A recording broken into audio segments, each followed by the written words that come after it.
on a day intended to honor his own national accomplishments. The transitional president of Burkina Faso, Ibrahim Traoré, arrived at the celebratory event only to be unexpectedly halted at the entrance by a diligent but unaware security guard.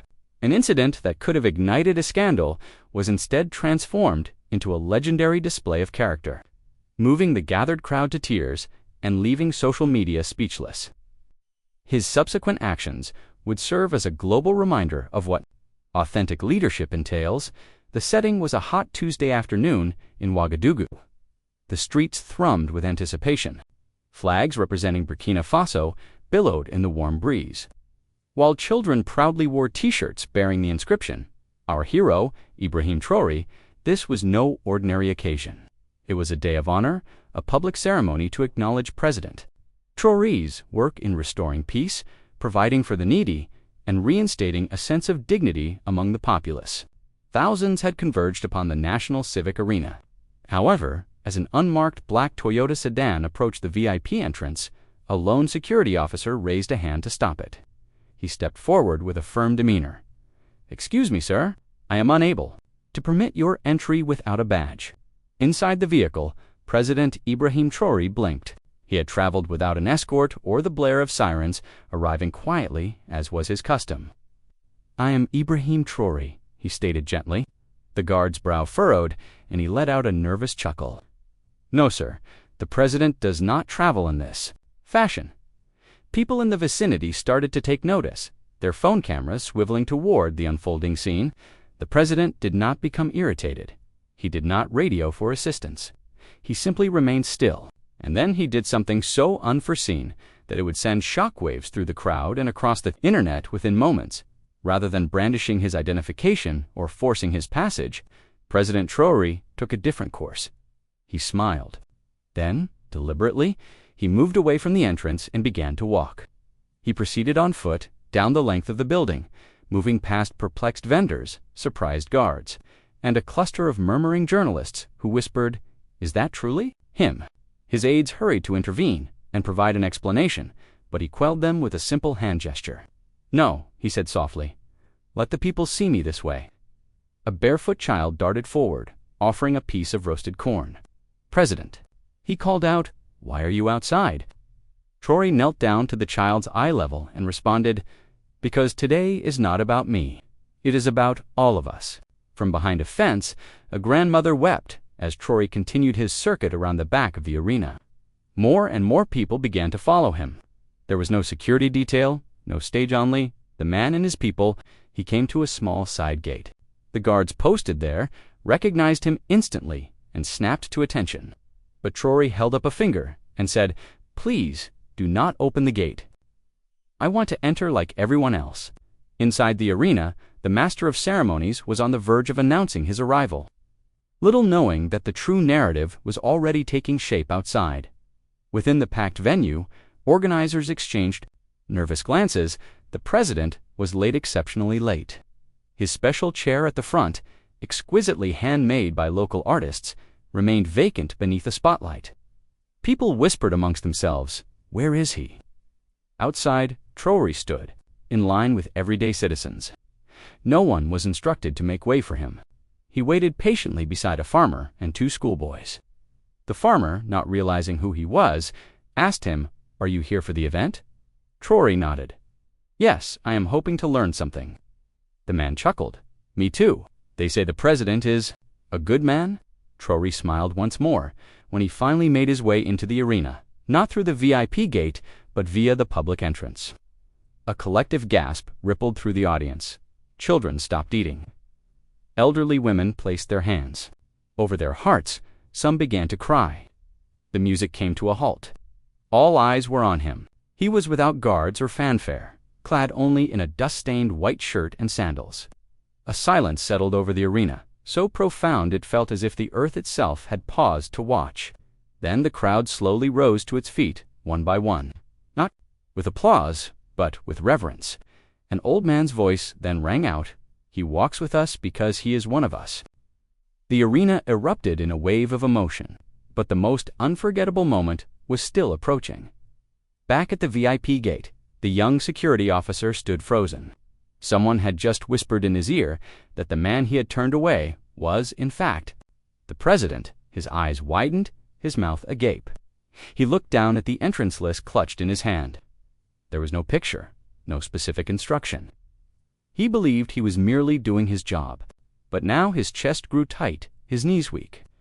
People started filming him. Some mocked, others laughed, but suddenly a firm hand touched his shoulder. He turned, and it was Traoré. The president had somehow made his way back. "No one should blame you," Traoré said softly. "You did what was right. You followed the rules. Burkina Faso needs men like you." The guard's lips trembled. "Excellent, I didn't know. I'm so—" Traoré embraced him genuinely, in public, with cameras watching. That single hug broke the internet. Within hours, hashtags were trending. Hashtag humble president, hashtag guard of honor, but inside the arena, something even more stunning was transpiring. Traoré was about to step onto the stage, and he wasn't bringing notes. He was bringing something else, something raw, heavy, and heartbreaking. When Ibrahim Traoré walked onto the stage, he carried nothing. No speeches, no folders, just a single photograph folded in his palm. The cheering subsided. A deep silence took over the arena. He surveyed the crowd. Thousands of faces, young and old, mothers holding babies, students, soldiers, farmers, and then he held up the photograph. It was an old, faded image of a little boy in torn sandals standing before a broken mud house. "This," Traoré said, "was me." Gasps filled the air. He paused, allowing the silence to envelop every heart. "I was not born in a palace. I did not grow up with power." That day he pointed to the photo. "I ate only once, and I drank from a cracked plastic bottle." His voice broke. "But someone believed in me. My mother, my teachers, my neighbors. Burkina Faso believed in me." A woman in the audience began to sob, then another and another. "No amount of titles," he continued, "will ever separate me from where I came from. I am not your leader because I am above you. I am your leader because I walk with you." The entire arena stood, not to cheer, but to weep. Behind the stage, there was a chair constructed especially for the president, carved from rare wood, polished for weeks, and embroidered with gold thread.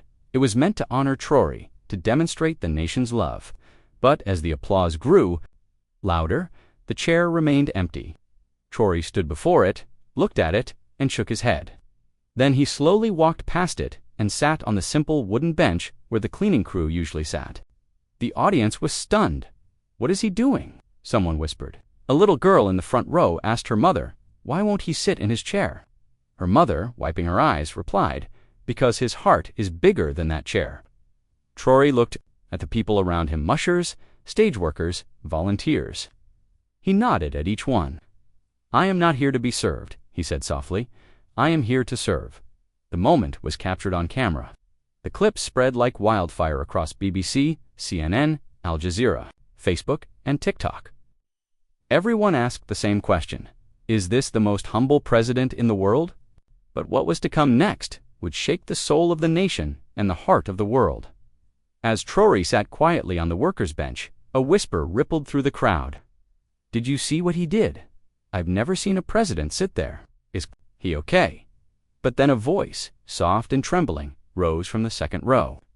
It belonged to an elderly woman in her 70s, named Awa Sanu, a retired midwife from Bobo. She stood, slowly, aided by a wooden cane, and asked the organizers if she could speak. At first, they were hesitant, but Traoré raised a hand. Let her, a microphone was passed to her. The arena fell silent once more. She looked directly at the president. "You do not know me," she said, her voice cracking. "But years ago, when rebels burned my clinic and my husband was killed, you came." Traoré's eyes widened. "You were not a president then, just a soldier. But you carried my daughter 5 miles to safety." People gasped. Cameras zoomed in. Traoré looked stunned. "And today," she continued, "you showed the world again. You do not need a title to be great. You just need a heart." The crowd erupted in sobs. But Awa was not finished. She had something in her bag, and its reveal would break everyone. Awa slowly reached into her worn handbag. Out came a small white cloth, carefully wrapped in a plastic sleeve. It appeared old and faded, but under the bright arena lights, a brownish stain across the middle became clear.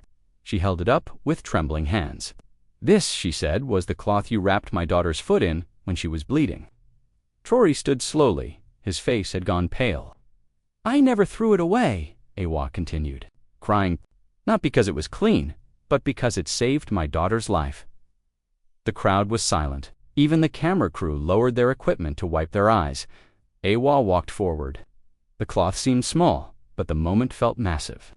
She gently placed it in the president's hands. He knelt right there in front of her, and he whispered something only the cameras captured. "I remember that day. I just didn't know it mattered this much." Adua embraced him like a mother hugging her son, and in that moment, there was no politics, no fame, no ceremony, just humanity. But the emotional wave was not yet over, because outside the arena, something huge was about to happen. Outside the event venue, a strange phenomenon occurred. Traffic ground to a halt, not due to an accident, but because thousands of people, men and women, and even children, were walking toward the arena in silence. No one had organized them. They had simply heard. They had heard what took place inside. The bench, the speech, the cloth. The news had spread rapidly via phones, radios, and even loudspeakers from nearby markets. And so they came, some bearing candles, some with flowers, some with nothing but their bare feet. Inside, Traoré stepped out for a breath of air. What he saw made him stop breathing for a second. The street was full, yet no one shouted. They simply stood, hands over their hearts, as if offering a silent thank you. A little boy, perhaps 8 years old, ran forward.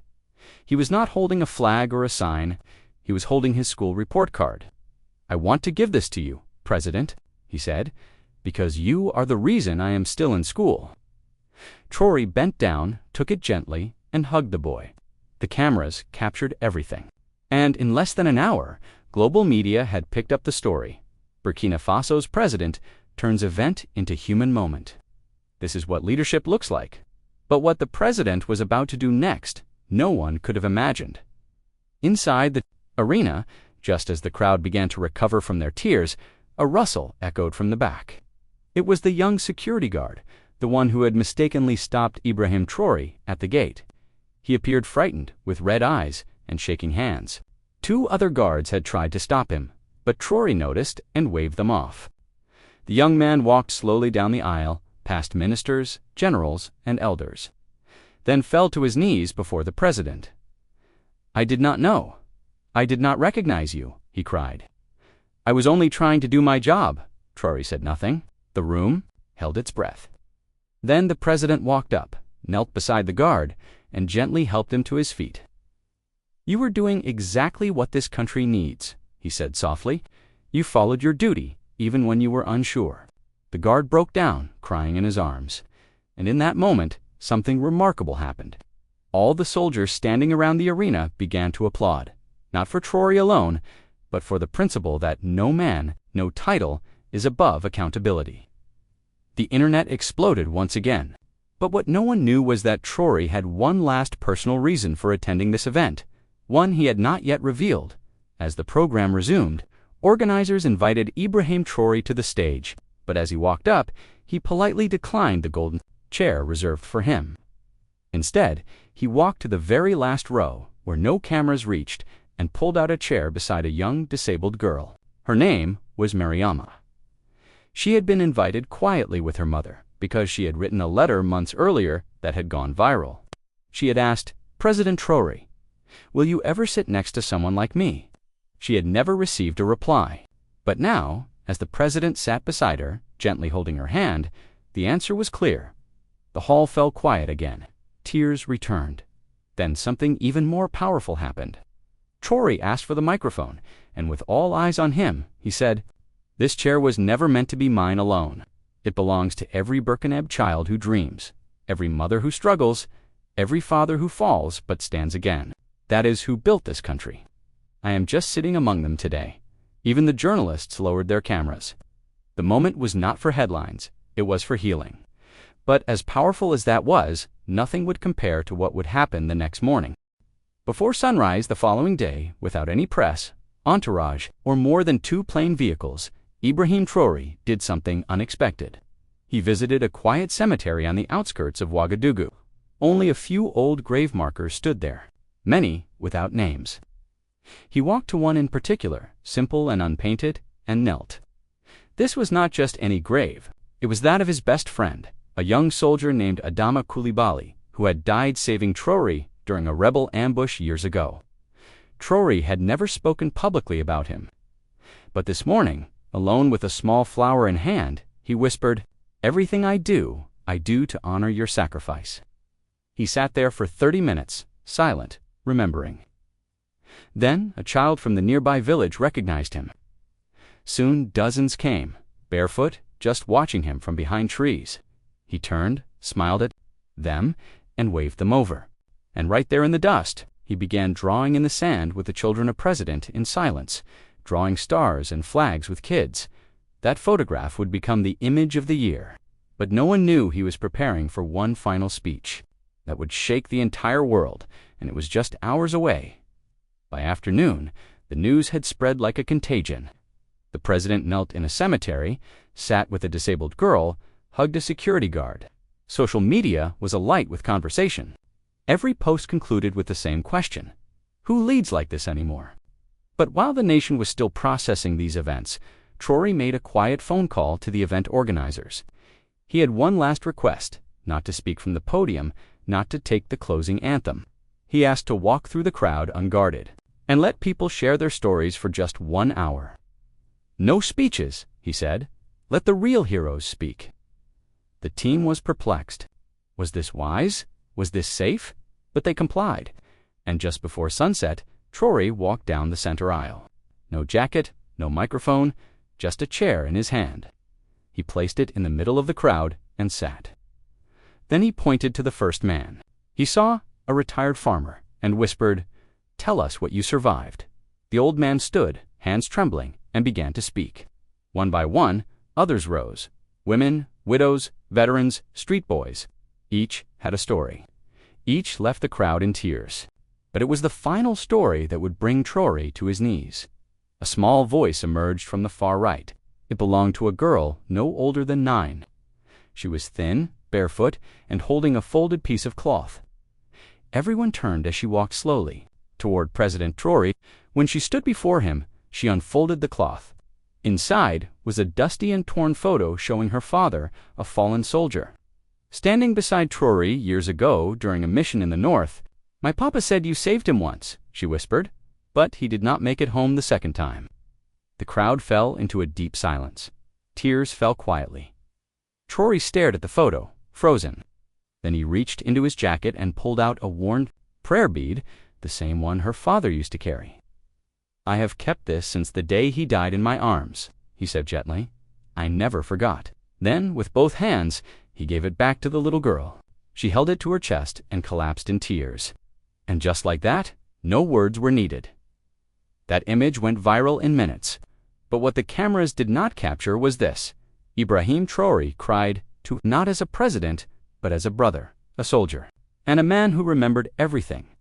After the emotional stories, night began to fall. Most assumed the day was over. But Traoré stood once more and made an unexpected announcement. "Tomorrow morning, I will walk. No cars, no soldiers, just me and anyone who wants to walk with me across the city." The organizers tried to advise against it, deeming it too risky and disorganized. But Traoré simply said, "Let the people lead, I will follow." And so the next morning, as the sun rose over Ouagadougou, the streets filled with thousands. Not for protest, not for politics, but to walk with a man who had proven his heart.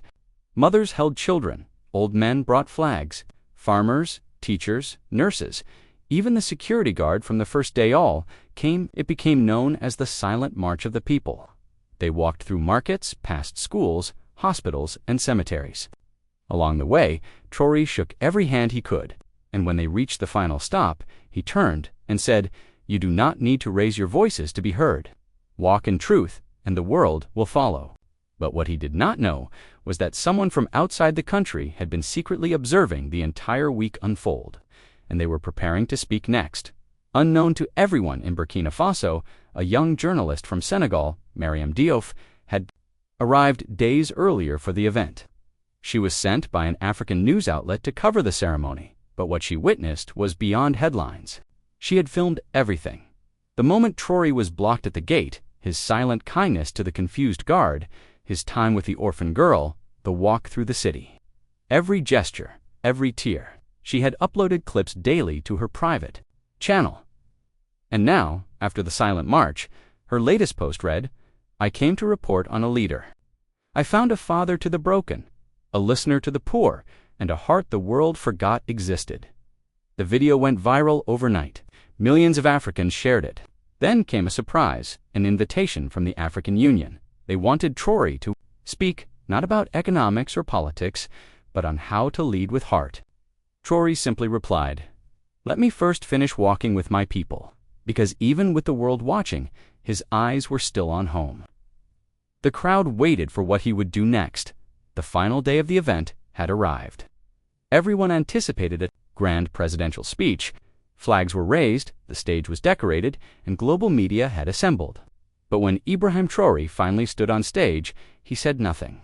Instead, he called up 5 ordinary citizens: the widow, the teacher, the street boy, the disabled girl, and the farmer from earlier in the week. One by one, they spoke for him, and the world watched in awe. There were no slogans, no applause. Lines just truth, pain, hope, and honor. When it was his turn to speak, he looked into the crowd and said, "This country has heard enough of my voice. It is time we listen to yours. I am not here to be celebrated. I am here to serve." And then, he stepped back. The entire venue went silent. Then, suddenly, applause erupted loud, endless, emotional. People cried openly, many dropping their phones just to clap harder. That moment became known online as the speech that changed nothing and everything. But the biggest surprise of the week was still to come, because right after the applause, he vanished from the stage. Traoré did not stay for interviews. He did not pose for photos with dignitaries. He simply walked away, alone, into the crowd. People called out his name, but he just waved, smiling. Later, a young boy from the village reported seeing him helping an old woman push a wheelbarrow near the back gate. That image, a president in the dust pushing a wheelbarrow, was captured by a teenager on a blurry phone camera. It became the most shared photo in West Africa that year. Beneath it, someone wrote, "Leadership is not a crown. It is a cloth you use to wipe the tears of your people." And that is how the week concluded. No scandals, no drama, just one quiet man who demonstrated that the most resonant kind of power is silent compassion. And from that day forward, even those who had once doubted him began to say, "That is my president." To my incredible audience, if this narrative moved you, if it brought tears to your eyes, if it served as a reminder of what genuine leadership can embody, please give this video a like, share your favorite moment in the comments, and be sure to subscribe, as more stories of this nature are on their way. Let us reawaken feeling in the world. Let us celebrate our heroes. Let us remind everyone of the true character of Ibrahim Traoré. I will see you in the next one.